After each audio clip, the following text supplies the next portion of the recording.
Hello, sweet friends. Today is onion jam day. It is the day I look forward to. I have been out of onion jam for a couple months, and let me tell you, it is so missed. I'm probably gonna make like 6 batches of this. So onion jam is an incredible thing. It's a condiment that you can put on bread and butter, crackers and cream cheese, on roasted meats, on tacos. I mean, it is just, we use it on eggs, scrambled eggs, so good. It's just delicious. It's wonderful. It's a great way to just change the flavor profile of something you're eating. And it's filled with all these beautiful onions. So that's what we're gonna make today. I will put the link down below of the site that I used for this recipe, which is an adaptation from Food in Jars Naturally Sweet, I believe. So I'm doubling, so just keep that in mind as we go along. So I'm going to start with 2 tablespoons of oil in my pot.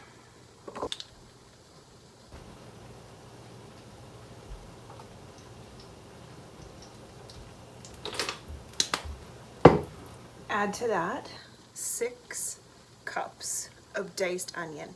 The recipe calls for red. I'm using red and white. And you could certainly slice, if you want slices, like long thin slices, you could do that too. These are all homegrown onions. I am so proud.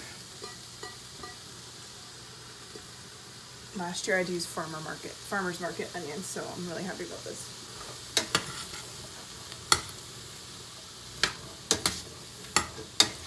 So I'm just gonna do a nice slow cook on these onions, and then we'll meet back when they're ready.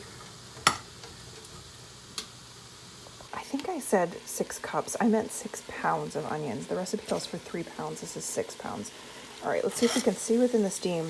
It's been about 40 minutes, and this pot was about, I don't know, 3/4 full, and now it's less than half full. Because what you're doing is caramelizing the onions. I have not left this pot. I've been here the whole time. This is the only labor-intensive part of it. So if you can see down there, it's starting to get little brown bits down there, and that's when it can start to burn. But you want that, like you're trying to caramelize these, so the sugars are breaking down, and you're gonna get a really good onion. So I'm guessing about another 10-15 minutes, and we'll be there. But again, don't walk away. Okay, now we're gonna add the maple sugar. 2 cups. So if you're doing, I'm doubling it, so it would be 1 cup. And I'm a little short, so I'm gonna go get some coconut sugar, but this is maple sugar. And then we're just gonna add that in. And this is when the magic happens.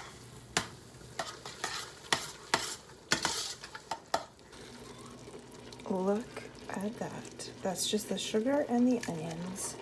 So we're gonna cook that for a little bit longer. I think the recipe says when the onions are reduced by half, add the sugar, so I probably went a little further than you needed to, but I like to get those onions cooked down really well. Okay, so what you want is the sugars to kind of start smelling a little bit fragrant, toasty, like they've cooked up, and just have a beautiful smell. So you're gonna get something like this.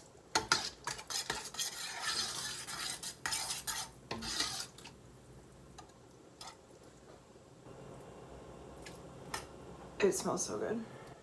Okay, I don't have minced garlic, but I am gonna use a little garlic powder. All right, some garlic powder.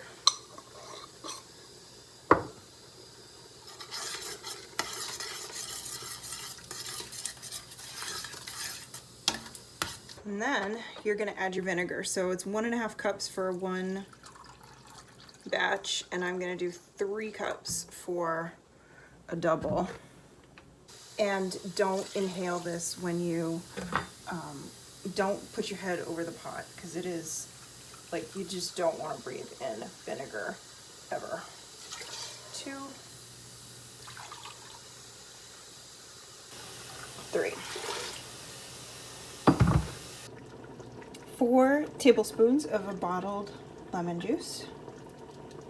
We're not going to breathe that in. I lost my spoon.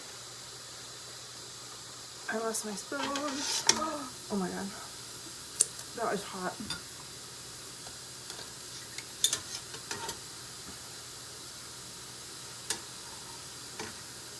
Let's see, we're gonna add some red pepper flakes, whatever you like. If you don't like heat, don't add it.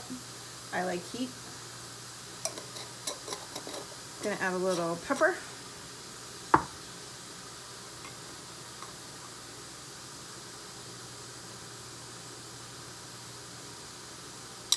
You are more than welcome to measure. And then I added 4 teaspoons of salt. 2, 3, 4. And then that's everything. It's all in there, and it just needs to cook down and get kind of syrupy, liquidy, syrupy. Beautiful. I'm gonna put all the tops on everything over here. So let's just not burn this. Then I'm gonna get my hot water bath started. So this is on high. I think I already have my jars in. I think I was planning ahead. Yes, I do. Okay, so that's boiled. I'm gonna turn that off. This will be 1/2 inch headspace and a boil of 10 minutes in a water bath canner. Okay, so this is still too liquidy. And we're gonna, is that a word, liquidy? I'm gonna cook this down till it's nice and syrupy. All right, this recipe should make 8 1/2 pints. So you can see why I've doubled this recipe, because it only makes 4 jars. And that just seems like a lot of work to go through, chopping all these onions and standing here for an hour caramelizing them just to make 4 jars. So it's a really easy recipe, but it is time intensive. I mean, you can see, like, it's just, it just kind of melts down into nothing. This is 6 pounds of onion. Just melt it down. I'm gonna go ahead and just get the bubbles out before I add any more in. That way I know that when I top them off that they're right where they need to be. 1/2 inch is not very much.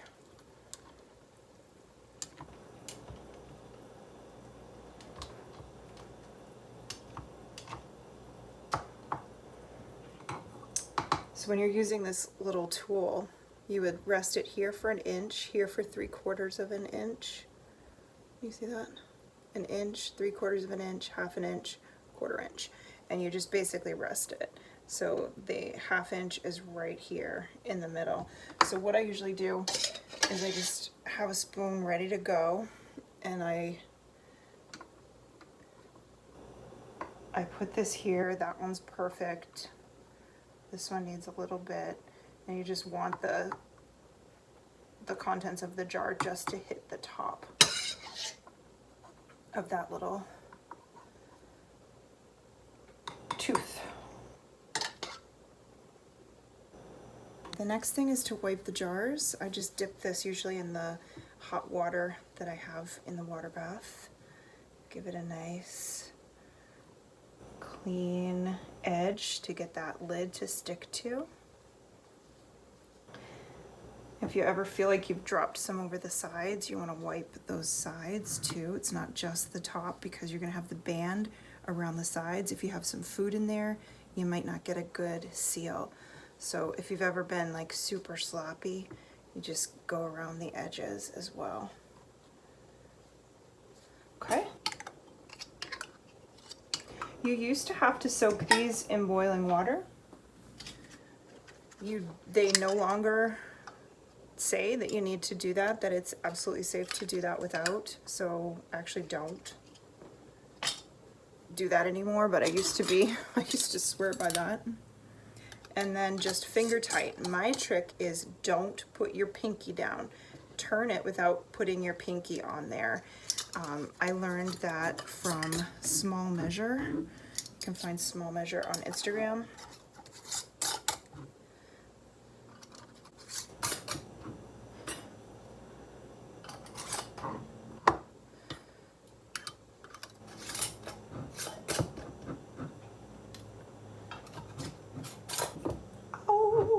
This is hot.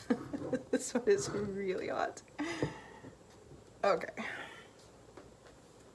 Once these are all in, you'll check to make sure you have at least an inch of water covering them, if not 2. I tend to go with 2 when I have half pints, just because there's plenty of room in the canner. This isn't an official canner, so this is an old pot that I had, and it's aluminum, so I'm not going to cook anything in it. And I bought a cooling rack, like a cookie cooling rack, that is circular to fit on the bottom. So when you're canning, you don't want them directly on the bottom because they'll break. So that just affords me just a little bit of air pockets, and then I don't have to invest in an actual canner, and I can use what I already have for water bath canning. The same would not apply to pressure canning. You do need a pressure canner.